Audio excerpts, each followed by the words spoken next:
हाथ है। गहलोत जी को सार्वजनिक रूप से प्रदेश के युवाओं से माफी मांगते हुए इस निरंकुश व्यवस्था पर पश्चाताप व्यक्त करना चाहिए। ये ट्वीट आप देख सकते हैं। रात 15 जुलाई का ट्वीट है। रात 10 बजे के बाद ट्वीट किया गया है। रात 10, ये कितने मिनट पर है थोड़ा छिप रहा है स्क्रीन में, लेकिन 10 बजे के बाद ये ट्वीट हुआ है। और इस ट्वीट में आप देख सकते हैं कि किस तरीके से जो भ्रष्टाचार के मामले में एसीबी ने गिरफ्तारी की है, और वो गिरफ्तारी जिसकी हुई है वो कांग्रेस का नेता बताया जाता है, और पूर्व राज्य मंत्री का भी दर्जा प्राप्त था, जिसे वो गोपाल, आपको एक बार फिर हम स्क्रीन पर लाते हैं वो दृश्य कि देखिए, घुमंतु बोर्ड के पूर्व चेयरमैन गोपाल केसावत हैं, जिनको राज्य मंत्री का दर्जा प्राप्त था, जो कांग्रेस के नेता रहे हैं। उन्हें एसीबी ने गिरफ्तार किया 3 दलालों के साथ भर्ती परीक्षा पास कराने के बदले 18.5 लाख रुपए की रिश्वत लेते हुए। और इस पर ही वसुंधरा राजे ने ट्वीट की है। लेकिन जो बात हम दोबारा आपका अटेंशन लेने के लिए इस ट्वीट को ला रहे हैं वो है आखिरी पंक्ति कि गहलोत जी को सार्वजनिक रूप से प्रदेश के युवाओं से माफी मांगते हुए इस निरंकुश व्यवस्था पर पश्चाताप करना चाहिए। बड़ा सॉफ्ट है वसुंधरा जी। अशोक गहलोत जी के लिए अब भी सॉफ्ट हैं। क्या भ्रष्टाचार का मामला इसलिए उठा रहे हैं क्योंकि बीजेपी को मैदान में उतरना है और आपको सक्रिय दिखना है? अगर भ्रष्टाचार के मामले में कोई कांग्रेसी लिप्त है, जो पूर्व राज्य मंत्री का दर्जा हासिल जिनको है, तो उसके लिए सिर्फ मुख्यमंत्री पश्चाताप कर दे तो आप संतुष्ट हो जाएंगी, मुख्यमंत्री क्षमा मांग ले तो आप संतुष्ट हो जाएंगी।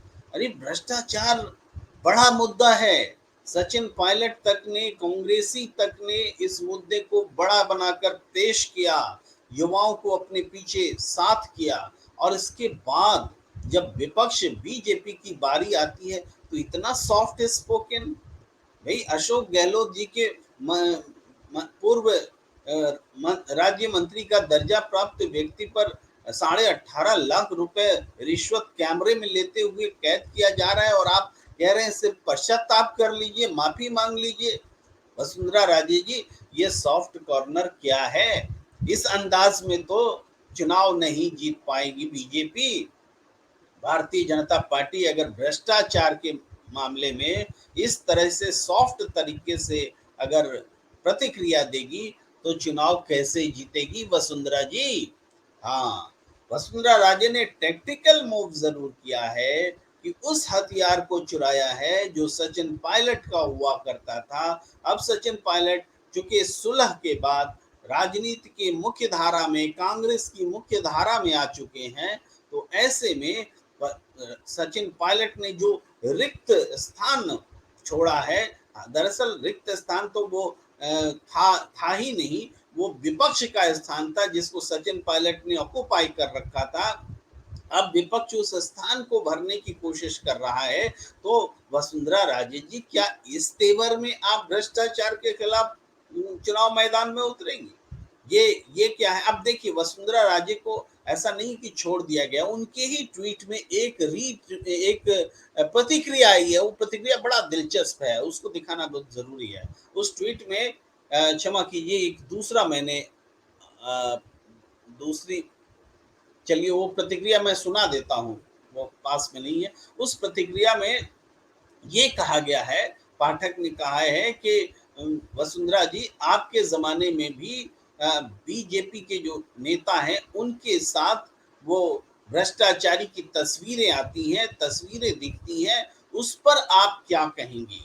यानी भ्रष्टाचार के मामले आपके जमाने, यानी पुरानी सरकार की बात नहीं हो रही है, अभी जो हाल फिलहाल के वर्षों में ही जो केंद्र में मंत्री रहे हैं बीजेपी के नेता, उनके साथ ऐसे लोगों की तस्वीर है जो भ्रष्टाचार में लिप्त हैं और जिनकी वो प्रशंसा किया करते थे तो उन तस्वीरों को लेकर के भी पाठक सवाल कर रहे हैं। यानी भ्रष्टाचार का मामला सिर्फ उठाने भर से काम नहीं चलेगा वसुंधरा जी, आपको भ्रष्टाचार पर एग्रेसिव होना होगा।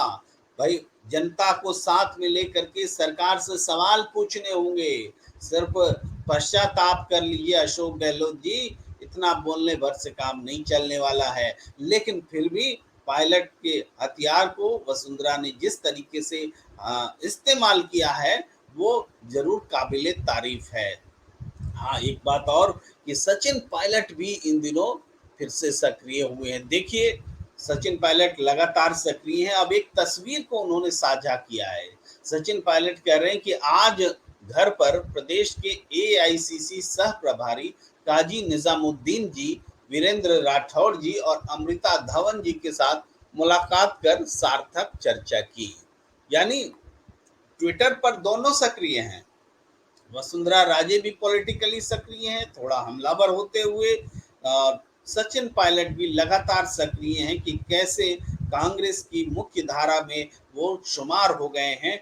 और अब तो ये स्थिति है कि एआईसीसी के प्रभारी चलकर उनके घर आ रहे हैं, तीनों के तीनों समूह बनाकर। ये बात क्या इशारा करता है? ये बात ये इशारा करता है कि सचिन पायलट, उनकी स्थिति अब पार्टी में बहुत मजबूत हुई है। एक और ट्वीट है, ये सचिन पायलट का ही है कि उम्मीद करता हूं भारत आकर चुनाव प्रचार में जाने से पहले मणिपुर और बाढ़ ग्रसित जगहों पर जाएंगे। ये फिर से देखिए इस ट्वीट को। ये नरेंद्र मोदी जी विदेश से लौट रहे हैं, फ्रांस से लौट रहे हैं। और उतरते समय, हालांकि इस तस्वीर की बहुत सोशल मीडिया में चर्चा है कि जेपी नड्डा इस बार इनको रिसीव करने नहीं गए और आसपास लोग भी नहीं है, कोई रिसीव करने वाला तक नहीं है।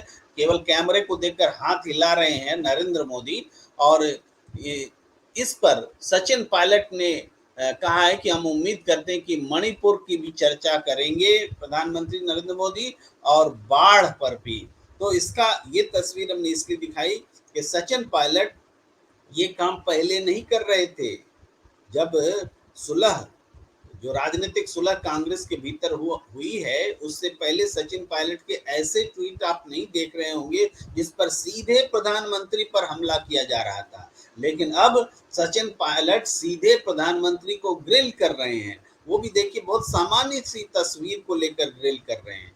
तो ये सामान्य सी तस्वीर क्या है कि नरेंद्र मोदी जी स्वदेश लौट रहे हैं, हवाई जहाज से उतर रहे हैं। अब इस तस्वीर को लेकर सचिन पायलट कहते हैं कि अब आपसे अपेक्षा है कि आप मणिपुर पर बोलेंगे, बाढ़ग्रस्त इलाकों का में जाएंगे। तो एक तरह से सचिन पायलट का सीधे नरेंद्र मोदी पर हमला है। और ये बताता है कि राजस्थान की सियासत में अगर कोई स्टार प्रचारक है तो वो नरेंद्र मोदी हैं, भारतीय जनता पार्टी की ओर से। इसलिए सचिन पायलट का जो हमला होगा वो वसुंधरा राजे पर नहीं होगा, वो हमला सीधे नरेंद्र मोदी पर होगा, ये बता रहा है। और वसुंधरा राजे पर के प्रति जो ये सॉफ्ट स्टांस है, इसका जिक्र जब हम कर रहे हैं तो आपको एक और तस्वीर दिखाना जरूरी होगा, जो आप हालांकि देख चुके होंगे, लेकिन संदर्भवश जरूरी है। ये तस्वीर आप देख रहे हैं विधानसभा के भीतर की तस्वीर है। जब एक दिन पहले ही 2 दिन पहले जब सचिन पायलट और वसुंधरा राजे में मुलाकात हुई थी, और मुलाकात हुई तो ऐसा नहीं कि सिर्फ नजरें मिली हों, ये दोनों मिले, इकट्ठा हुए और कई मिनटों तक, 5 मिनट के करीब इन्होंने बातें की। और ये बातचीत अंग्रेजी में हुई। आसपास सारे विधायक मौजूद